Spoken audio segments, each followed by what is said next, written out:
Welcome back to K4Wins, the big show where we handicap all games, and we do it again this week. We have Case Kiefer up in the upper left-hand corner. Of course, he is the Las Vegas Sun chief editor, and he does wonderful work out there, man. He's been out there for a long period of time. We'd like to go ahead and use him as an anchor right below me. Kip Kiefer, executive director of the Birmingham Racecourse Casino, and of course, Kai Gregory down in the bottom left-hand corner.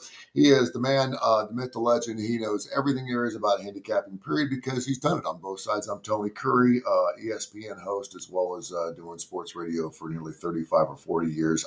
We've got some huge college games to get into. Auburn, Oklahoma, Florida, Miami, Illinois, and Indiana. In the National Football League, what is up with the Jays? Jaden, JJ, Joe, Justin, all out, looks like, for this next week. Killing me for Joe Burrow. The fact that it looks like a little turf toe is going to keep him out 3 months. We'll talk with Case to see how those have changed the plans for my Cincinnati Bengals, of all things, now 2-0 on the season for the first time forever, too, which is kind of amazing. And on top of that, we got some Major League Baseball to get into as we wrap up the last couple of weeks here of the Major League Baseball season. First, Kai, how did we do this past weekend on K4 Winners? I will say before I get into that, please don't ever call me the legend again. Yeah. I was thinking the same thing. He might be a man and a myth, but he is not the legend. No, he's not the legend. Anyway, I got some agreement there. Last week, not bad. We were 12-6-1 over the weekend. So the 2 weekends when you have the NFL in there, we're 26-12-2 on a Saturday and Sunday. So not too shabby. Year to date, 777 and 419. So I like the 777 on there. Pretty good. 64.9%. Time to hit the casinos with 777s. That's good. I like that. Hey, and the first under of the year cashes with the Notre Dame under 10.5. Oh, man. There you go.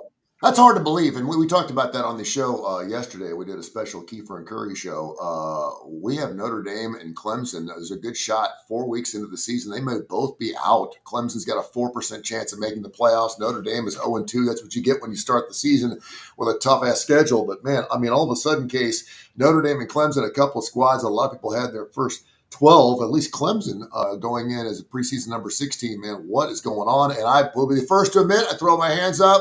Kip Kiefer, was talking about Georgia Tech. My son was calling me saying, Dad, I'm telling you, he believes that Syracuse has got a great opportunity to take not only the game this weekend, but get inside that 17.5 this weekend. And I'm like, what is going on with Clemson? Their play calling is horrible.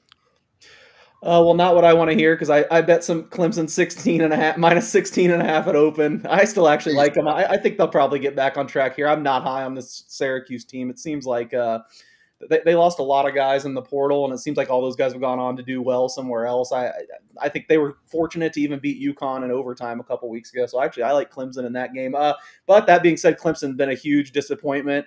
I think, man, if they got in the playoff, I just feel like it'd be a travesty. They're really going to have to turn something around. I don't think there's any chance they're one of the best teams. I have more sympathy for Notre Dame. I still think this Irish team, can beat anyone on a good day. They lose 2 games just barely. Obviously, we know that the crazy fashion the Texas A&M game happened in. I'd still have Notre Dame like a fringe top 5 team in the country. This on my power, not if I'm voting, resume based what you're doing on, but in a predictive sense. Going up against someone like, let's look right now, just roughly, I'd have them on a neutral field like a touchdown favorite over Clemson. So it tells you I have a huge difference between those 2 teams, despite Notre Dame being 0-2. I think there's some crazy situations that got them into that. They're like a 4 touchdown favorite against Purdue this week. That's one I have nothing on. I'm not sure. I like this Purdue team. I think Barry Odom's at it again. I think he's a great coach, probably the most underappreciated in the nation. That was one I probably talked about on here last week. I loved them getting 21.5 against USC. It was an easy cover. I could see them giving Notre Dame fits too, but I expect the Irish to make a run of this. We'll see if they could possibly get to the playoff with 2 losses, but I'm hoping the Clemson talk's done, because I didn't love their hype all off season, and I'm still haven't seen anything to change my opinion through 3 weeks. Outside of USC, who on their schedule can beat Notre Dame in the next 10 games? That's really something to look at. Maybe USC can, and maybe Navy gives them some trouble. But I remember me being all over Navy's jock last year going into the Notre Dame game, talking about that, and they got beat by 742 points? Yep, 741. Yeah, and Notre Dame too. Again, they're going to have to be playing for points now. They're going to have to get those 13 committee members to actually start looking at them because they kind of had their own little spot there in the playoffs, and now they've kind of given that up to perhaps another group of 5 squads. So they're going to have to not only win, but they're going to have to look impressive doing it. I do think. I mean, obviously, this is not Northern Illinois like they lost to last year. They lost to a couple really good teams that could possibly make the Final 12 as well. So we'll see what happens. Kyle, what were some things that stuck out to you, man? It was just, I mean, for me, it was just, I mean, everything that could have gone wrong from a future standpoint, from a day standpoint, from everything else. But what did you learn from college football this past weekend, Kai? Well, some of the things that I've got written down here, which one of the first ones is a great $2 million investment UCLA. Now you're buying your coach out, but you're paying Nico. Great job. Clemson is one loss away from going under 9.5. Mississippi State needs one win, and they play Northern Illinois this week to get to their over 3.5. Vandy needs 2 wins for their over 4.5. Their next 2 games, Georgia State and Utah State. Very easy, I think, for them to start 5-0. Florida, 1 win. You know, I popped up the under 7.5.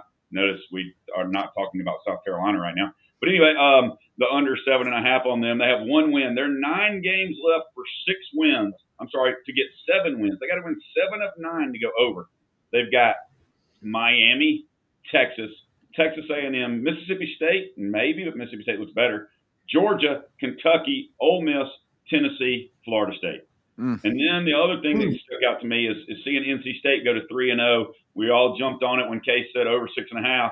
They're 3-0. They've got to get 4 wins with this schedule: Duke, Virginia Tech, Campbell, Notre Dame, Pitt, Georgia Tech, Miami, FSU, North Carolina. Very possible. And if the moron kicker makes a field goal for Tennessee, all the things that all the pundits are talking about Georgia, they'd be saying about Tennessee right now. That is true. Kip, what did you see from college football this past weekend? Things that stuck out to you? Well, not to stand on my soapbox and pat myself on the back, but nobody ever seems to be lining up to do that.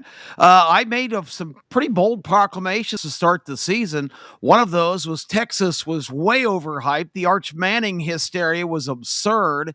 And I think we're pretty much at the point where we can kind of declare that was pretty accurate. I mean, of course, Texas can rebound and go on some kind of roll, but I just don't see it in this team. I didn't like how they played last year. They went a long way. They got into the semifinals of the tournament, but they just didn't win impressively. They never. I don't know. There's something wrong with this Sarkisian approach, and maybe it was the tidbit that came out a couple of weeks ago where he said, I'm not a rah-rah guy. I don't talk to my players much. It's college football. It's not the NFL. Maybe Sark's in the wrong league. I don't know, but Texas doesn't play with any emotion. I know they've got a good collection of players, but I didn't see them going in. I also, of course, did not buy the Clemson hype. I thought Clemson had a lot of returning starters on a team that was good last year, but not elite. And when they played elite teams, they got slaughtered. So I didn't buy into any of that hype. And I did say, and I'm not down on Notre Dame. I thought with a new quarterback, it might be problematic that they opened at Miami and then played a team that I thought was being disregarded in Texas A&M. I said on numerous shows, including this one, I fully expect Notre Dame will be 0-2 after the first 2 weeks. That wasn't really anti-Notre Dame. That was just the schedule. I'm obsessed looking at preseasons and how things are going to develop with who teams play. And it amazes me when somebody beats a tomato can down to a bloody pulp, then everybody says, well, so-and-so's back and so-and-so's playing well now. And Georgia goes to Tennessee with a lot of 5 stars making their first start on defense. Heupel game plans extremely well for that game, hits them with a blitzkrieg in the first quarter that Kirby has to scramble to adjust. He's creeping his safeties up on the line of scrimmage like they still have Dylan Sampson, and Heupel punched him right in the mouth. But Georgia was resilient enough to rebound and kind of change the trajectory of that game. Tennessee had a couple of really athletic plays in the second half to snatch balls out of the air that became long touchdowns. But when the game was on the line, Heupel found a way to get conservative, which makes no sense. I think he's a great X's and O's and scheme coach, but in game, he cost them a lot of games. And that happened on Saturday, in my opinion. But I heard somebody. But Georgia had some help, just like Texas A&M had some help on the no holding call there at the end that was brutally obvious for Texas A&M when they were driving in. The guy just turned around and grabbed him and tackled him. And Georgia had some help on the uncatchable pass that they called pass interference, which was horrendous call. Yeah, I mean, I don't discount in the SEC. You're going to have it's the best conference in the world with the worst officials in the world, most overzealous, and they miss calls. I'm still thinking about the Georgia-Alabama championship game in 2023 when Isaiah Bond was given a catch that wasn't even reviewed. As soon as they came out of network break, they said that was not a catch. He didn't control that at all. And it was never even looked at. This is the worst officiating crew on earth. I think I've got a lot of theories on that. But the bottom line is, and I'll concede that Georgia had a lot of things go their way, and you have to when you pull the game out from seemingly impossible stretches. But my point is, now I'm hearing people say, well, Georgia has serious questions on defense. That was a huge challenge to go into Neyland with their first road game in the SEC, and you don't hear. I just. Again, I'll say it again. I've said it 1,000 times. In this early part of the season, it's not how you play, it's who you play. And I'll throw that on the table for conversation. No, I think you guys threw out a lot of great stuff out there. I do think we finally saw the quarterbacks that we were hoping to see, both with Aguilar and Gunnar Stock. They both came out of their shells a little bit. I thought it was a great ball game. And obviously, you mentioned the fact that Tennessee kind of gave that game away. Georgia's got a way of winning football games like that. That's what Kirby Smart does. He's done it 9 times in a row. And, of course, he's owned Josh Heupel. They get the 3-point victory, giving up 4 points. It was one of my 15 losses I had on Saturday. This weekend, I think it's really interesting. The Auburn Tigers only catching 6.5 on the road to Oklahoma. They can start the season 4-0. It's time to start talking about your Auburn Tigers, number 22 in the country. Ole Miss has not looked Austin, the quarterback. Has not 4 touchdowns, 4 picks. Has not looked like that Ole Miss Lane Kiffin type of quarterback. They're only giving up 12.5 to Tulane. My South Carolina Gamecocks have basically, and I can't believe it's this early in the season, they look horrible. And, of course, they're catching 13.5 on the road to Missouri. And then, of course, I think a really interesting game, Florida-Miami. Miami finally woke up. Of course, those Bulls of South Florida this past weekend, they bludgeoned them, and they're only giving up 7 and a hook to the Florida Gators, which is going to be going on this weekend too. So I think it's going to be good. And your Alabama Crimson Tide, for all you local folks, of course, they got the bye week. They do have that game on the road at Georgia. Give me a line on that Alabama-Georgia game, Case, going on, I guess, a week from Saturday. I'm hearing 3.5, 4. What do you expect for that ball game? I actually haven't looked. I'm sure it's up some places. My first reaction would be Georgia, 4.5. Mm-hmm. I don't know. Yeah, that's 4.5 actually is at FanDuel right now. That seems exactly right to me off the top of my head. I don't know. I mean, Georgia's offense was incredible. Gunnar Stockton passed every test I give him. I'm a little more alarmed about the defense than Kip. They've leaned on this such a great defense for so many years. They've set the standard so high. I think they gave up like 7.5 yards per play to Tennessee. It's because they haven't given up that much production in like 5 or 6 years. I mean, I feel like when they were in these tight games before, they could always lean on having, NFL guys at almost every starting spot. So I don't know. I mean, it was a huge win, obviously. I think it cements them in my mind as the favorite in the SEC. But, if week 1 was an aberration with Alabama, which it's quite possible at this point with as good as they've looked the last. But it's arguable because who have they beaten? Wisconsin probably had the worst offense I've seen in college football in years with the backup quarterback. They had no weapons. They had no threat to do anything offensively. Alabama fans are all giddy now and saying, okay, we're back online. They're going to have to go beat somebody that's a decent opponent before I'm on. They cover the spread, and that will suffice for a lot of Alabama fans. For them. One of the things that I agree with Kip a lot. You got to adjust for opponent. It's something I do, but I mean, there's predictive measures that there's a lot of things predictive wise you can take out of these games where teams kill the other team. I mean, it's not like they were just barely getting by. I mean, both of these games were just absolute slaughters. I mean, even going back 2 weeks ago, like UL Monroe should not lose by 70 points or whatever. So I've been impressed. It more looks the part. And I'm also just going back on my priors. I mean, going into the season, I was higher on Alabama than Georgia. So again, I would not have a bet on it right now if it was 4.5. I really feel like you could make the case either way. Yeah. And well, I know we're blowing Arch Manning up too, and for every reason to. But again, you talking about who you're playing: San Jose State, UTEP. Now they got Sam Houston.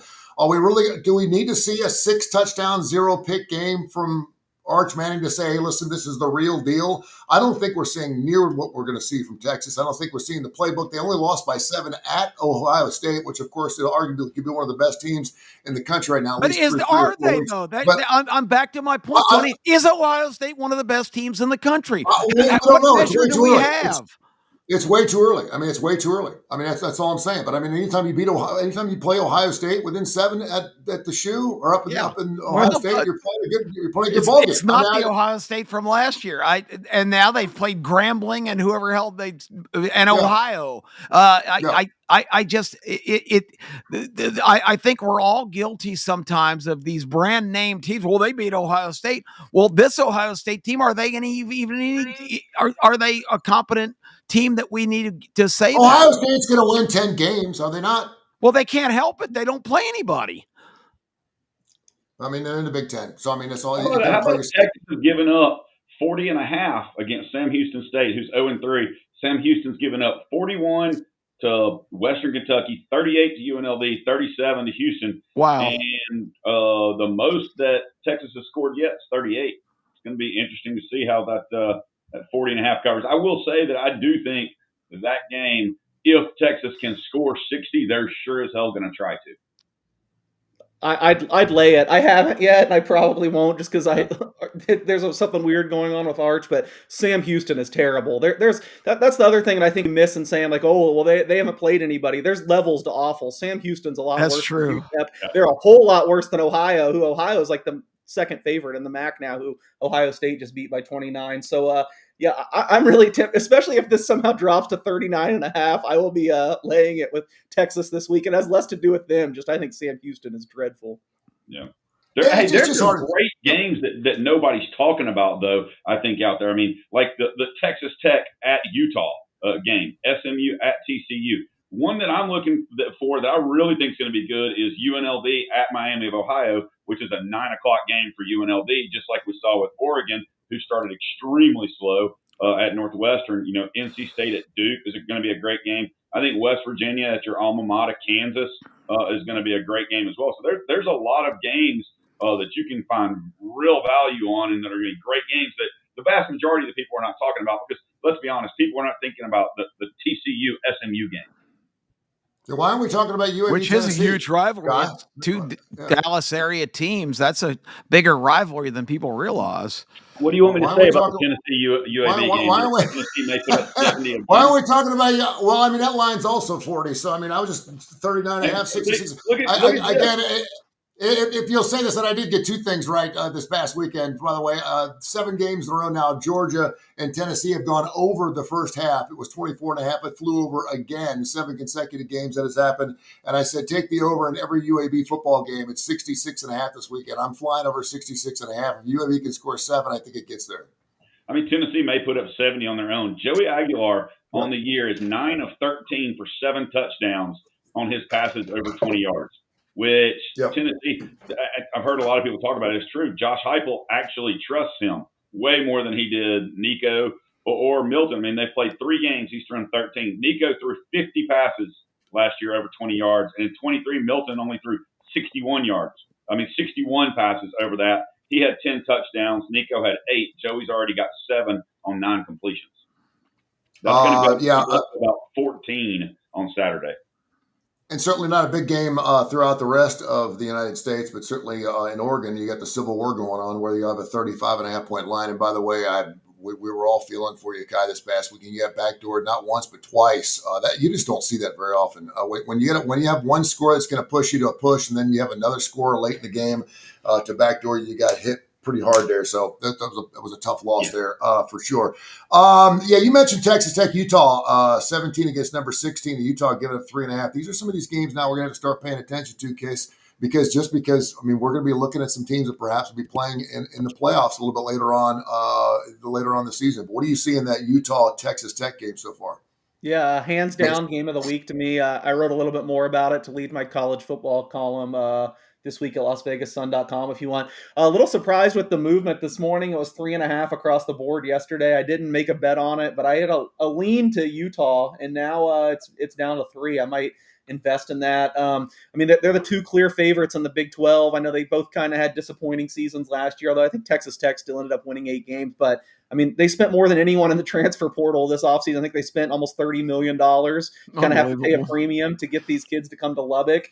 And I know Kip's probably not impressed and will bang the drum if they haven't played anybody, but they're beating people by like 60 points in the first half. And again, that's usually pretty predictive. So they look pretty darn good. I know they have some guys hurt. The USC running back they took was out right before the beginning of the year.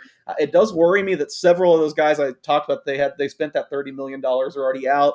Utah was a little more measured, but of course got Devin Dampier from New Mexico. And I honestly feel like if he didn't play at Utah, if you throw him on an SEC or Big Ten team, he might be the Heisman favorite right now. Last year, he was an electric runner, but couldn't throw the ball. It looks like he's really progressed, and now he's throwing just exceptionally too. He's the last Heisman bet I made. I think after week 1, I jumped on a 35-1. He's down to like 15-1. Production wise, he's there. We can't get any hype on this kid. Too bad his name's not Devin Manning, or else he'd be like exactly favorite right now. But I do think there's going to be some eyeballs on this game, so we'll see. Slightly into Utah because I think Rice-Eccles is a really tough place to play too. Texas Tech has never been up there. It's at elevation. So I have a strong lean towards Utah, but I get Texas Tech roster-wide probably has the more talent, and it seems like they've taken some money here. But kind of surprised this touch 3 because I do think Utah's the slightly better team, in totality. I like Utah. You can like Utah what now? I like Utah in the trenches in this game. Because I still have questions about Texas Tech defensively. Isn't it funny how these teams, even as times change, it's 20 years later, always the book on Texas Tech is they can score a lot of points, but they can't stop anybody. And after spending $30 million, that might be the case again this year when they start playing good teams. There's no doubt. Kip, you're right here in the Birmingham area, as myself and Kai. And, of course, we like to talk about SEC football and certainly the Alabama Crimson Tide with the bye week. And we'll talk about them too much. But the Auburn Tigers have a very interesting twist this weekend, going in 3-0. They're catching 6.5 against Oklahoma. Is it time to start talking about Hugh Freeze? Has he got this team right? What have you seen by them? And, of course, owner of the quarterback, we've been waiting to see. I know they haven't played anybody, but we don't have enough evidence. I was impressed that they went to Baylor and got a win. That was a must for Hugh Freeze. I give a huge check mark for that. But these last 2 weeks, what have we seen? If they beat Oklahoma this weekend, what will that tell you? Yeah. They're a 6.5 point dog. Jackson Arnold, that's an unbelievable storyline that I haven't heard a lot of national media talk about, but he returns to the place where he was the most celebrated recruit in years and basically was benched by the third game, had one glorious moment beating Alabama with his legs, which was a preview of a skill set that they didn't really utilize at Oklahoma early in the year, or the script might have been different. But this game has a lot of drama and a lot of storylines. And Oklahoma has been, they passed the first test against Michigan. They went on the road to a bizarre place in Philadelphia and avoided Tony's upset special of all time. Tony Curry would have been on Mount Olympus as a prognosticator, but his Owls let him down.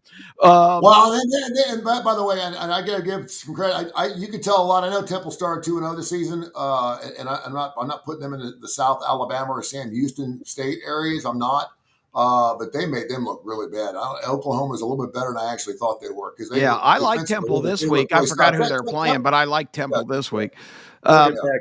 Oh, yeah, that's right. Because I think Tech might be a little flat off the Clemson win.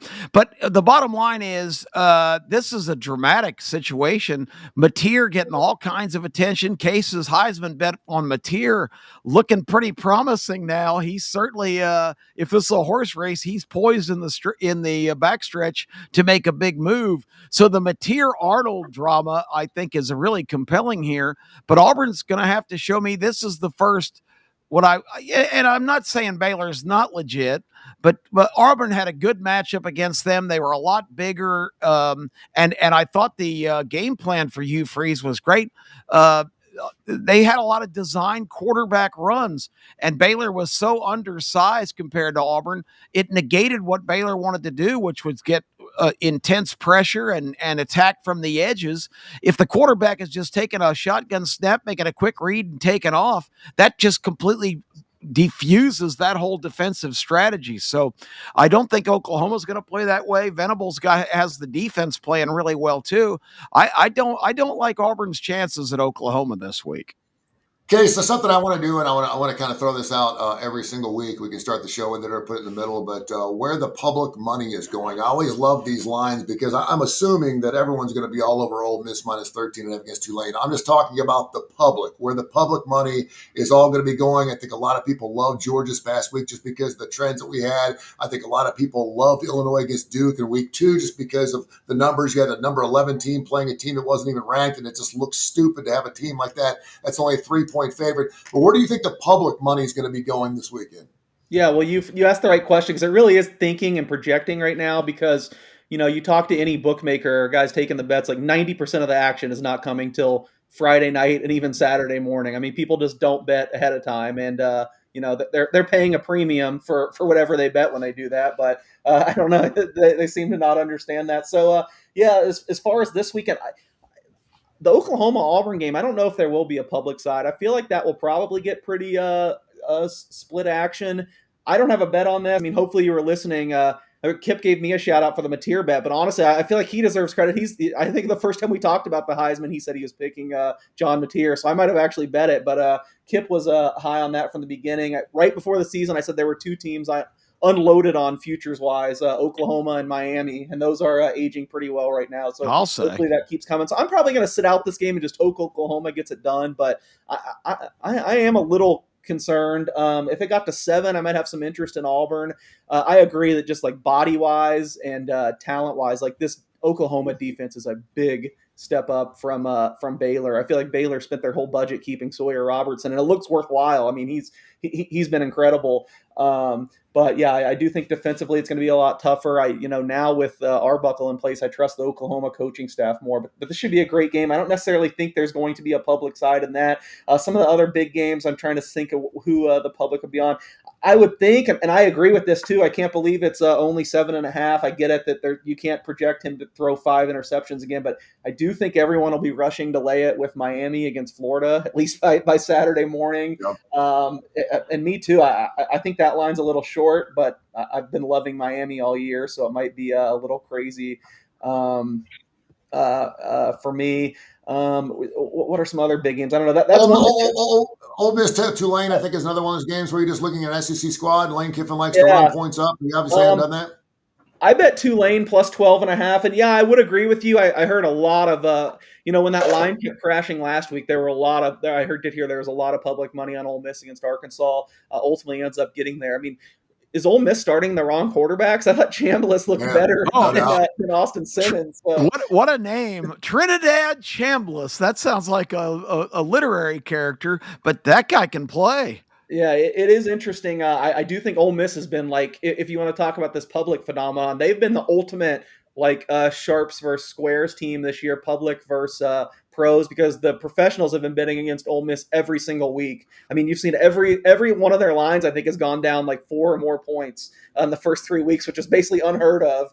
I think they've still ended up covering 2 out of 3 games. Yeah. But then you hear that all the $10, $20, $50 bets are on Ole Miss. So it's an interesting thing to keep monitoring. I do kind of like Tulane this week, though. I think this is a huge game for them. They're going to want to bolster their case. And I was kind of concerned by the Retzlaff signings. If you're signing a quarterback that late, like what do you really have offensively? But it's worked out so far, and I just have so much respect for their coaching staff.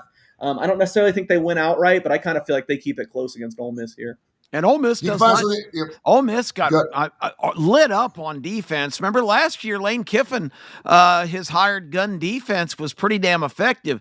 This Ole Miss defense, Arkansas scored at will. Ole Miss was lucky to win that game, and that line crashed all the way to 4.5 when the word got out late that Simmons wasn't going to play. He actually had to limp out there and throw a touchdown pass when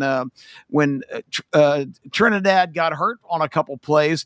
But I walked away from that game going, this team can't stop anybody. And I know Arkansas's offense, we talked about Taylor Green last week, that they're potent, but my goodness, Ole Miss's defense looked bad.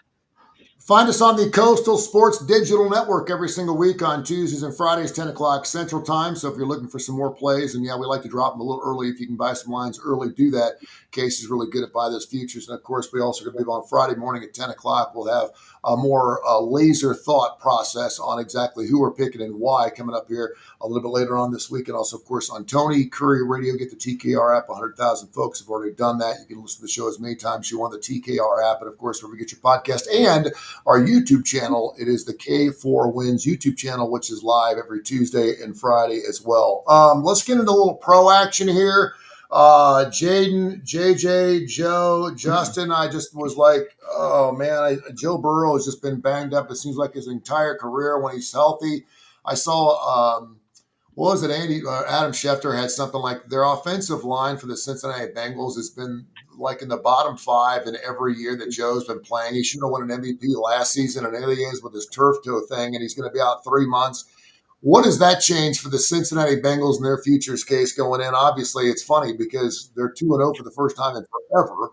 They finally get another win against Jacksonville, but now Joe's going to be out. I know Jake Browning, he looked pretty decent. He did 3 picks there in the ball game for Cincinnati, but he did get the victory. Yeah, we'll say it. And when this happened 2 years ago, the last 7 weeks of the season, the Bengals offense actually by all measures was a little bit better with Jake Browning than Joe Burrow. That's not me saying Browning's better than Burrow or anything. I'm just saying I do think he's an above average backup, and you have those 2 wins banked now.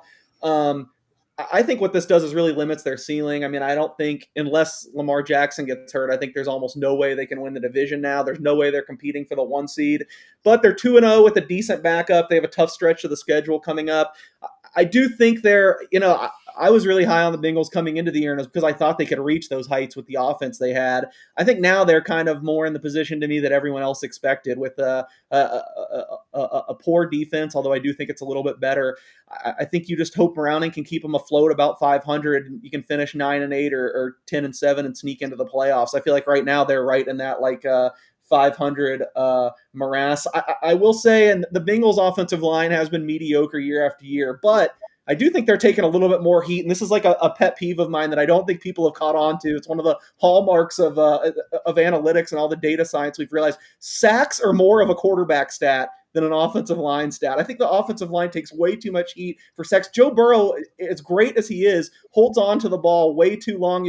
He's gotten sacked at just such an alarming rate his whole career, and every time I hear someone throw out those stats, it's the Bengals just don't protect him. They don't give him any guys. I mean, 2 years ago, they spent like $50 million on upgrading the offensive line. I know they probably paid too much. I think it was like Orlando Brown at the time, but it's not like he's playing with no one in front of him. Sacks are way more attributable to quarterbacks than offensive line. This happened with Alabama. Speaking of you guys locally, last year, I mean, Milrose just never threw the ball. Run out of Alabama has an NFL guy at every single position, and people are giving their offensive line crap. So I do think that's one thing that not got really off topic there, but I do think Browning is a little bit. Just look, Browning's sack rate will be way less than Burrow's, and it's not because the offensive line all of a sudden got a lot better. And you saw that with Joe at LSU too. I mean, he held on to the football too. He made a lot of long plays, and he held on to the football a bit at LSU. In college, you can hold on to the football a little longer if you can read your defenses, for sure. Yeah, so the Bengals, I mean, it hurts, and I'm sure if you're a Bengals fan, you're beside yourself. But a lot of people thought this was a sneak into the playoffs and see what can happen here anyway. I thought maybe it was a little bit better than that. Now I think that's really what it is at 2-0 with the backup quarterback coming in. Since we got you on too, and of course you're the inside guy there for the Las Vegas Raiders, only putting up 9 points this past weekend, offensively speaking, not a good look. And now, of course, you're taking on a Washington squad on the road this weekend, catching 5.5. What do you expect to see from your Raiders? What a break for probably Jaden Daniels not playing. I will say the Raiders. Yeah, I had a really good NFL week, but it ended in a whimper because I loved the Raiders last night against the Chargers. And man, you got the full Geno Smith experience, the two ends of the extremes in 2 weeks. I mean, the guy looked phenomenal in week one, like one of the best quarterbacks in the NFL. I think he was second to only Josh Allen with 362 passing yards. Just looked like he couldn't miss. Then last night against the Chargers, he was just, I mean, dreadful. He looked like a third string emergency quarterback. 0 for 12 on passes over 10 yards last night. 3 picks, and it could have easily been 6. I mean, some of that is the Chargers, a team I got to tip my cap to. I was really down on coming into the season.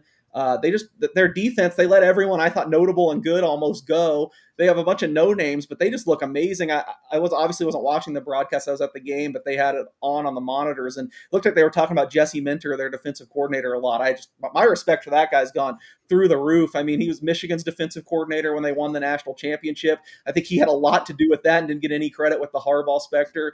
Last night, he had a great game plan. Again, the Chargers don't have many brand name proven dudes on defense, and they've just harassed both teams they've played. And Khalil Mack got hurt early. Yeah, Khalil Mack got hurt in the first quarter. And offensively, another reason I was down on this team, I thought they did a terrible job last year of bringing the best out of Justin Herbert. Greg Roman forever had run these offenses from like the early 2000s. It really kind of coached his way out of the NFL until he got another chance with Harbaugh because that's his guy.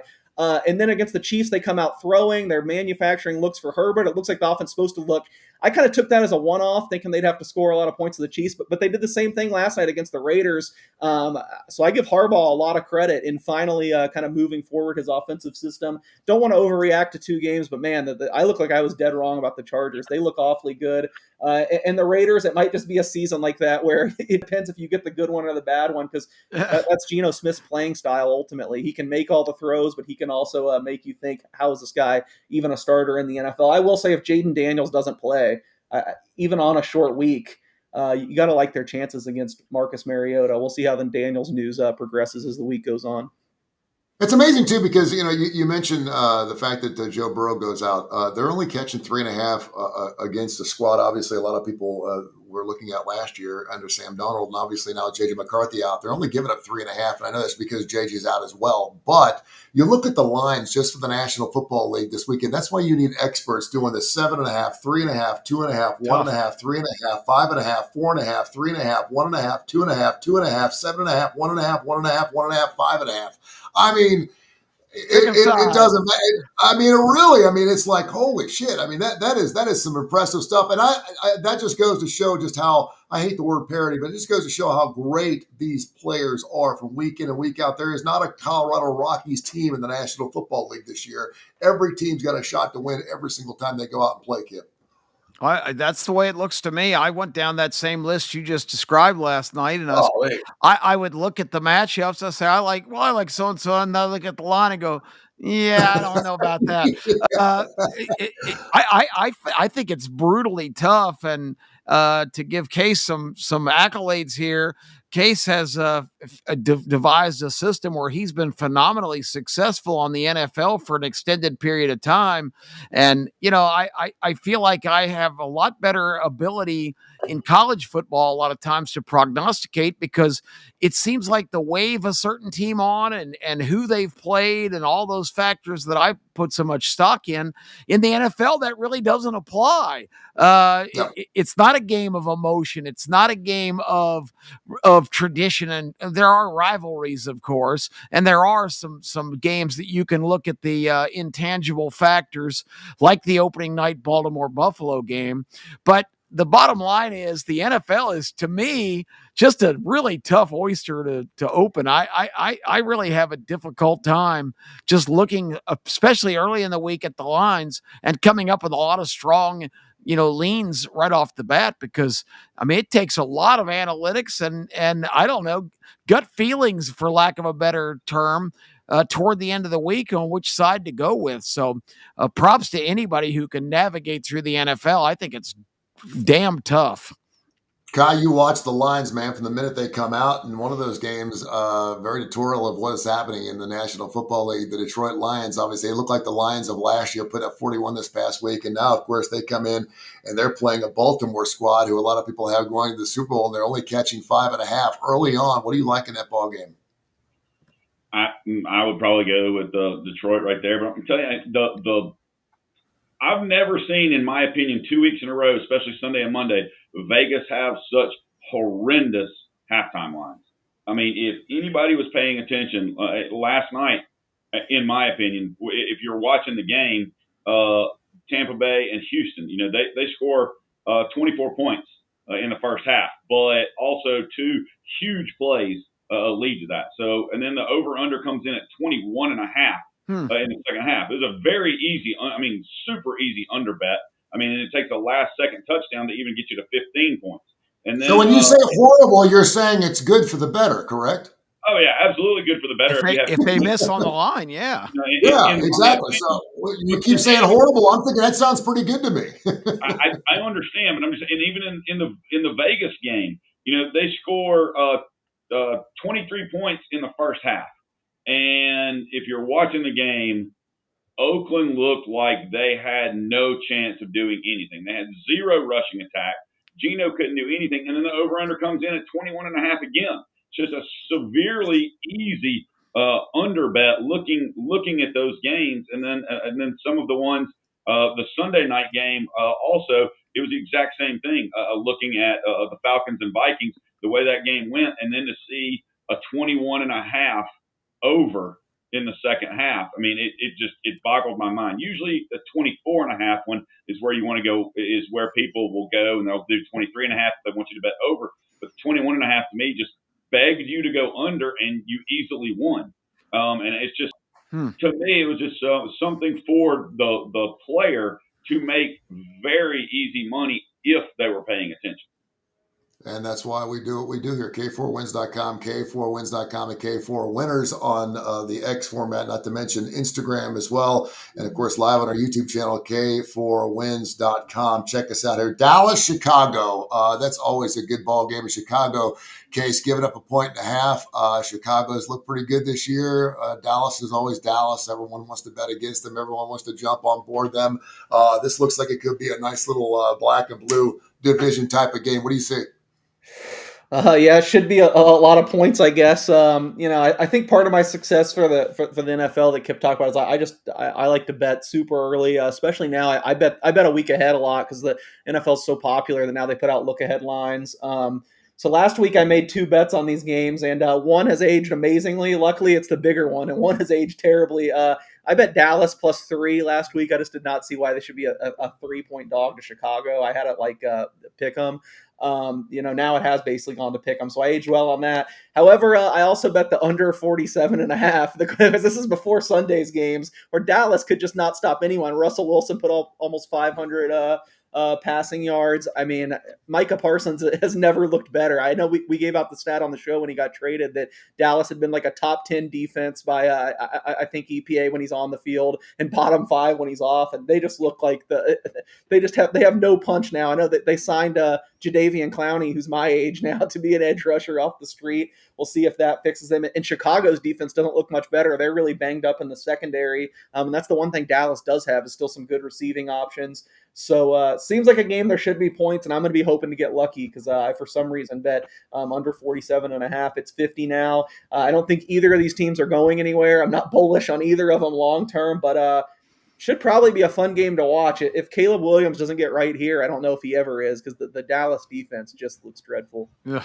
There's just not enough team in the National Football League, and I'm sitting there watching Houston, the Texans, and of course another game I had this past week that they lost by a point. Of course, they're going on the road now. Jacksonville, a squad that's got beat by my Cincinnati Bengals, but they play a different type of football at Jacksonville. They play much better at home than they do.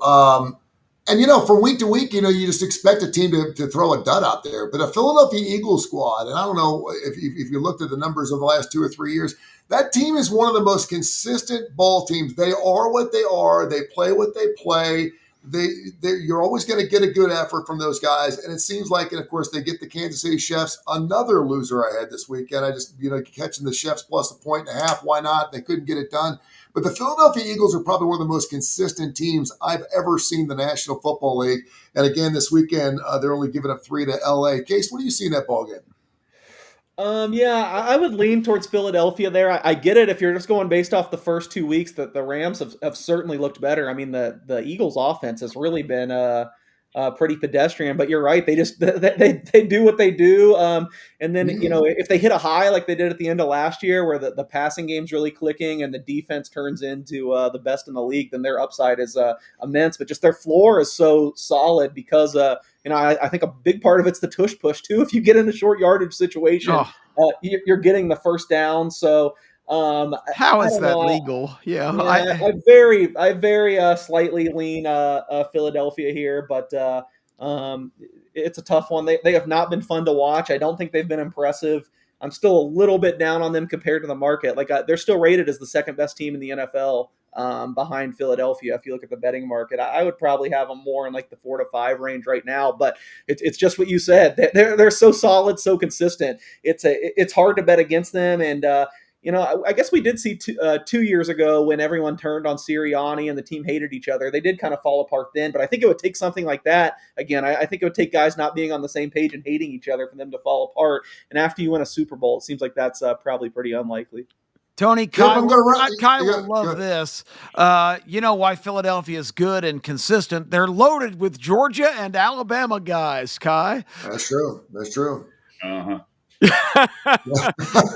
They are, especially Georgia. But Kip, I'm going to give you some 2-0s and some 0-2s. Tell me who goes to the playoffs, okay? All right. 0-2 Dolphins. No way. 0-2 Houston Texans. C.J. Stroud does not look good. Their offense looks horrible. Yeah, I don't know what's going on with him. He looked so good last year. This year, the Houston Texans do not look good. 2 minutes of a half or a game, their defense is man.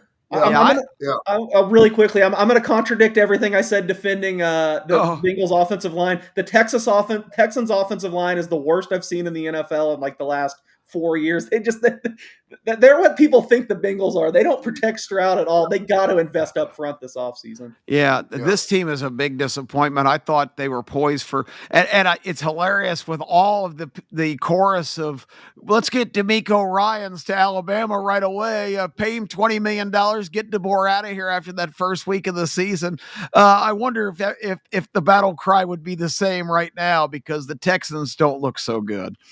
The Swifty kiss of death. Think about it for a second. Kansas City Chiefs playoffs, yes or no? I don't know about you guys, but I don't see it. I think this is the decline, and I think it's well in progress.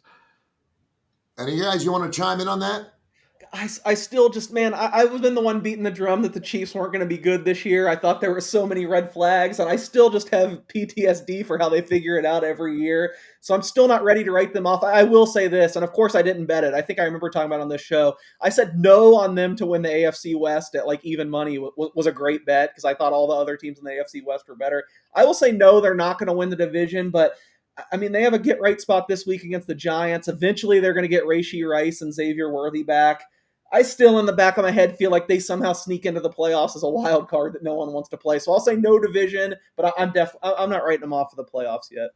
Yeah, I mean, they got to get the starters back. Yep. I mean, obviously, they got to get the starters back. I think they probably make the playoffs, which I hate because, I mean, every time they're on TV, we have to see Taylor Swift 42 times. Yeah.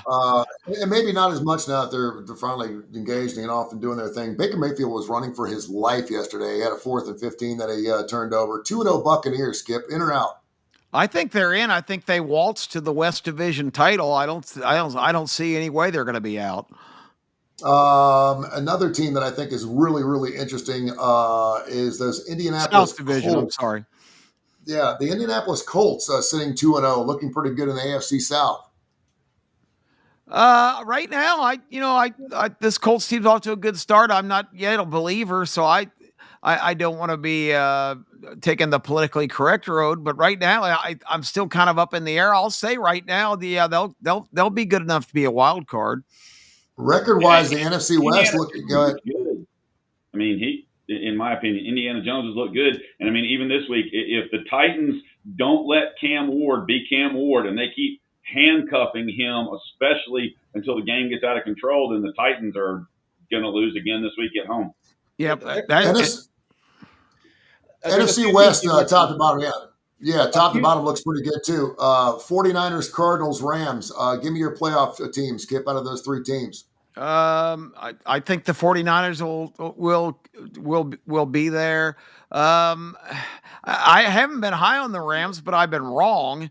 The Rams have looked really solid, so they're better than I gave them credit for. So right now, I take 49ers, Rams, and the Cardinals are going to be the odd man out. Case, what's your thoughts on some of these 2-0s and 0-2s? All those NFC West teams look good. Don't forget about the Seahawks either, who I think arguably deserve to beat the 49ers. God, I loved the 49ers coming into this year. I have all kinds of bets on them basically to do everything. God, they are so beaten. They have like no receivers now.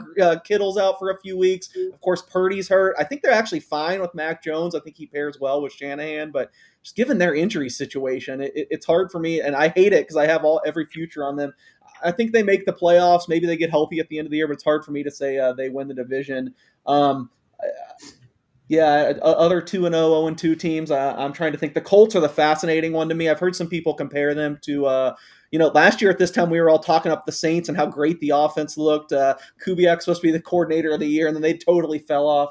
I could see the Colts being that this year. There's no way they're as good as the offense they put up these first 2 weeks. But hey, 2-0 is a big advantage in the South, where we don't think any of these teams are that great. So that's one that really sticks out to me. Some of these teams we've talked about, I just want to touch really quickly. I know you brought out the coaching talk sometime in the offseason, like who are the great coaches, who are the bad coaches. There's like 3 of these coaches that I just cannot trust for anything right now. Number one, I think that Callahan was just a completely terrible hire for the Titans. He doesn't even know the rules. He killed them in week 1. I don't think this team is really that bad talent-wise, but one of the worst hires to go from Vrabel from him in recent memory. I cannot possibly get on board with him. And I thought D'Amico Ryans was pretty terrible in that game last night. It's funny you said people calling for him to be the Alabama coach. I think he's a great defensive coordinator, and you can't really argue with it. He's taken him to the playoffs 2 years in a row. Gotten to the second round. So I just, my stock's kind of down on him right now. I think in game he makes a lot of mistakes, and I got to shout out Kip for this one. Just not that I loved the guy, but I didn't hate Raheem Morris getting a second chance just because he was at Tampa. He was 29 years old. Like some of the players were older than him. You talk to people in the NFL, he's like the most beloved guy. Everyone just says that. You never will hear anyone say a bad word about Raheem Morris, but God, just the Falcons have absolutely no excuse. They should be 2-0. They should have scored way more points in the. He made a ton of terrible blunders strategically in the Vikings game. So I'm super high on the Falcons, but it's hard for me to go all in on them when I just think I think their coach is a little outmatched. What is that stat? Was it 17 years in a row that 4 teams every single year get in from the previous year that they didn't make it in? Is that right? Four teams. Right. I mean, that sounds right. It's crazy. 17 teams that are 17 years in a row. 4 teams that did not make the playoffs the previous season make it in the following season. Welcome to the NFL. Crazy stuff. I mean, it's unbelievable. Jays, Tigers, Mariners, Phillies, Brewers, Dodgers. American League getting on the outside looking in when it comes to wild card. 3 games out. A couple teams are. Cincinnati is the 2 games out. San Francisco game out. Arizona game and a half out. So you still get some wild card stuff going. About 10 to 12 ball games left. We got a guy who's our baseball guy. Not a lot of moving and shaking, and we just getting ready for the postseason. Oh, absolutely. I mean, since Friday, you had Minnesota and the Angels eliminated from playoff contention. And in the National League, Washington was eliminated, and let's see, the Phillies clinched the division, and Milwaukee clinched the playoff spot. One of the huge things to look at when you're looking at this divisional race, I don't think the Yankees can catch Toronto, but as far as where they're going to be in the wild card race, they have a 70% winning rate over the teams they're playing to finish up, where Boston has a below 50% rate, and Cleveland has a below 50% rate with who they have coming up. And so that might be something to look at, who's going to be the 1 and 2 wild cards. I see where my Cincinnati Reds, according to ESPN, has a 7.7% chance of making the playoffs. I don't see it. This team just can't seem to get out of its own way. It's just sitting there at 500 all year long, but it should be really interesting. Is it too early to start looking at postseason, Case or Kai, about pitching matchups? I know the lineups are fixing to big. It's going to be a great postseason. I can't wait because we're seeing some teams. Obviously, I haven't seen the Tigers there. I haven't seen the Mariners there. Phillies, I think, is always good. The Brewers came out of nowhere this year. The Dodgers, obviously, are there. The Jays. But it's going to be a great playoff season, man. Yeah, no, I don't think it's too early. It's just something I haven't done. I kind of had my futures in place and I've stuck to them. But man, yeah, it does really look um, wide open. I don't. The one team I do have bets on that I honestly feel pretty good about, even though they seem to shoot themselves in the foot a lot. I mean, Seattle's now in the lead in the West, and I feel like they check every box. If they have all the arms, just sometimes they're prone to blow ups. I would say I've been anti-Yankees all year, and I think Kai points out well they're going to match up with whoever they play well in the wild card. I'm kind of worried about the Yankees. I just think power-wise they have. I mean, I'm worried in that they can kill me because I just think, the lineup. I mean, they have so much power. It seems like the pitching staff's really solidified. I hope someone takes care of the Yankees, but it's been such all year. What's wrong with the Yankees? We hear all their fans complaining, and to me, it looks like that they're in pretty good position. Toronto, I've been a naysayer time and time again that they just find a way to win these games. I think that runs out at some point, but I don't know. In the AL right now, I'm probably highest on Seattle and New York. I'm not. I've not looked and seen how they've done head to head, but I just look at that Brewers Dodgers potential matchup, and everyone's obviously loving the major markets and the Dodgers. They spend the most money, but the Brewers just a fun team. Go up there and eat a brat and have a pound of cheese and go to bed. What's the allure? And their pitching lineup has just been fantastic. But give me some futures on what we're looking at Major League Baseball wise to win a World Series. I'll have to get them up real quick. I do not have that ready, but sure. I think for sure. I mean, the Dodgers, just with the name brand and the players they have, they've been the favorite from day one. I'm sure that hasn't changed.